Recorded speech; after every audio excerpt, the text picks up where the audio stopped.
नमस्कार दोस्तों, कैसे हो आप सभी। मैं संदीप नागर आज आपके सामने एक और पॉलिटिकल पर्सनैलिटी के साथ आया हूं। आज हम बात करेंगे श्री सचिन पायलट जी के बारे में। उनके पूरा जीवन परिचय, उनका संघर्ष, कैसे वो कांग्रेस में आए और कैसे उनके पिता ने संघर्ष किया था कांग्रेस में और आज वो किस मुकाम पर है, इन सब के बारे में आपको मैं बताऊंगा। सचिन पायलट जी का जन्म 7 सितंबर 1977 को गौतम बुद्ध नगर उत्तर प्रदेश में हुआ। ये बहुत लोग कम जानते हैं क्योंकि सबको ये लगता है कि उनकी पृष्ठभूमि जो है राजनीति वो राजस्थान से है, तो सबको ये लगता है वो राजस्थान में पैदा हुएंगे, लेकिन ऐसा नहीं है। वो उत्तर प्रदेश के गौतम बुद्ध नगर जिले में पैदा हुए थे। गांव का नाम है वैदपुरा। मैं पर्सनली उस गांव को जानता हूं क्योंकि मैं भी ग्रेटर नोएडा से ही आता हूं, गौतम बुद्ध नगर से। और मैं पर्सनली उनका घर, उनके पापा का सब मकान वगैरह भी खुद देख चुका हूं। फिर उनकी पढ़ाई के बारे में बात करते हैं। वो स्टार्टिंग में तो राजस्थान के नहीं, यहीं यूपी से ही पढ़े थे और बाद में उनकी जो ग्रेजुएशन है वो अमेरिका से हुई है। वहीं पे उनका जो मैरिज का वो अफेयर चला। वहीं जो जम्मू कश्मीर के नेता है उमर अब्दुल्ला जी, उनकी बहन, वहीं सना से उनका जो अफेयर हुआ लव का, और फिर ये जो प्रेम कहानी है वो शादी में भी तब्दील हो गई। दोनों परिवार राजी हो क्योंकि वो भी नेशनल कांग्रेस उनकी पार्टी है और यहाँ पे इनके जो पिता राजेश पायलट वो कांग्रेस में थे, तो कहीं ना कहीं ये उनकी शादी ऐसे फिक्स हो गई। उसके बाद में उनकी जाति के बारे में बात करते हैं। वो गुज्जर समुदाय से आते हैं और राजस्थान में गुज्जर समुदाय का बहुत ज़्यादा एक परसेंटेज है, इसलिए उनके पिताजी ने पृष्ठभूमि अपनी वहीं राजनीति की शुरू की थी। उत्तर भारत में भी है जहां उनका वैदपुरा गौतम बुद्ध नगर में जन्म हुआ। देखिए, जब सन 2000 में उनके पिताजी राजेश पायलट जी की डेथ हो गई एक कार एक्सीडेंट में, उसके बाद उन्होंने राजनीति में आना पड़ा, वरना वो भी अपने पिताजी की तरह एक पायलट ही बनना चाहते थे। उनके पिताजी भारतीय वायुसेना में पायलट थे और राजीव गांधी, संजय गांधी के बहुत अच्छे दोस्त थे। पाकिस्तान से जंग के खिलाफ बताते हैं कि जब पाकिस्तान में अंदर तक घुस के वो बम गिराए थे, ऐसी भी कहानी उनके बारे में बताई जाती है।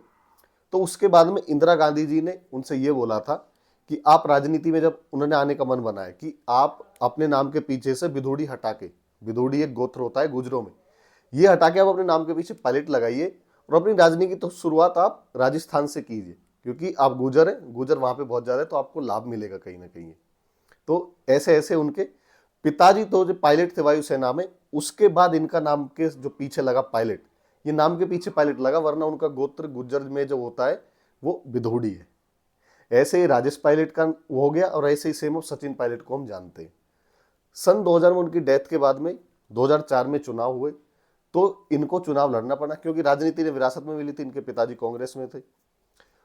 वहां से ये सांसद चुने गए, मैं 26 साल की उम्र में, राजस्थान के दौसा से।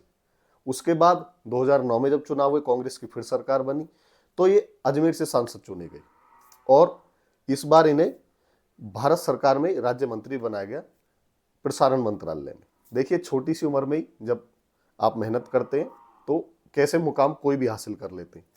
वरना इनका यही था, मुझे भी पायलट बनना है, और इन्होंने एक जॉब भी की थी एक प्राइवेट कंपनी में। पायलट ना बनने का कारण यही था कि इनकी जो आंखों की जो कहीं ना कहीं रोशनी के कारण बनी थी, ये प्रॉपर इतना अच्छे से देख नहीं पाते थे, जो वायुसेना का मापदंड है जो चाहिए। छोटी सी उम्र में इन्हें चश्मे लग गए थे, तो इसके कारण वायुसेना में सेलेक्ट नहीं हो पाए थे।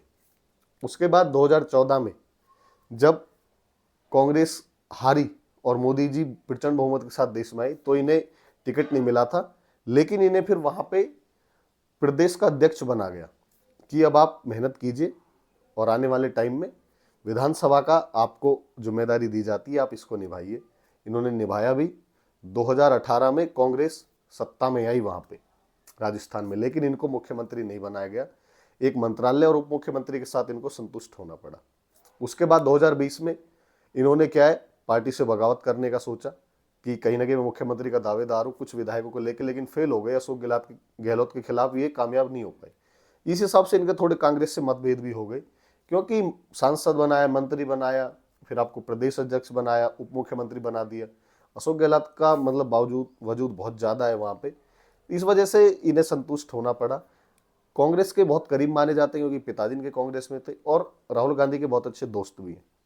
उसके बाद 2023 में इनको आगे नहीं करके अपना जो शीर्ष नेतृत्व होता है राहुल गांधी जी का, जो मतलब केंद्र वाली वो है, उस पर चुनाव लड़े, लेकिन कांग्रेस सत्ता में नहीं आई, ये विधायक ही बन के रह गए। उसके बाद आज तक ये संघर्ष कर रहे हैं। करंट में कांग्रेस के महासचिव हैं। देखिए कहीं ना कहीं कांग्रेस, मुझे पर्सनली लगता है कांग्रेस को इन्हें आगे लाना चाहिए, तो ये कुछ कर सकते हैं कांग्रेस में बड़ा, क्योंकि एक ऐसी छवि है, पढ़े लिखे नेता है, छवि ऐसी है कि कोई आरोप इनके ऊपर नहीं है, किसी से ऊपर फालतू बोलते नहीं है, समाज कोई भी हो एक अच्छा वोट बैंक इनके साथ जुड़ा हुआ है। और हमारे गुर्जर समाज में चाहे बीजेपी की बात करूं, चाहे किसी क्षेत्रीय पार्टी या कांग्रेस की, आज के टाइम में सबसे बड़े नेता यही हैं, सचिन पायलट जी। देखते हैं भविष्य में क्या करते हैं, क्या कांग्रेस इनको आगे करती है। कई बार अटकल ये भी लगाई जाती है कि बीजेपी में जा सकते हैं, लेकिन जो गुर्जर आंदोलन हुआ था उसमें जो गुर्जरों पे गोली चली थी और 100 के आसपास गुर्जर शहीद हुए थे, उस चीज को लेकर बीजेपी से नफरत करते हैं, हम भी इस चीज के खिलाफ है। तो कहीं ना कहीं इसलिए बीजेपी से दूरी बना के रखते हैं। भविष्य का किसी को नहीं पता, लेकिन करंट में जो ये है कि ऐसे ही ये संघर्ष करते रहें, जो भ्रष्टाचार के मुद्दे हैं जो उठाते हैं, आवाज उठाते रहे, जनता की आवाज बने रहे।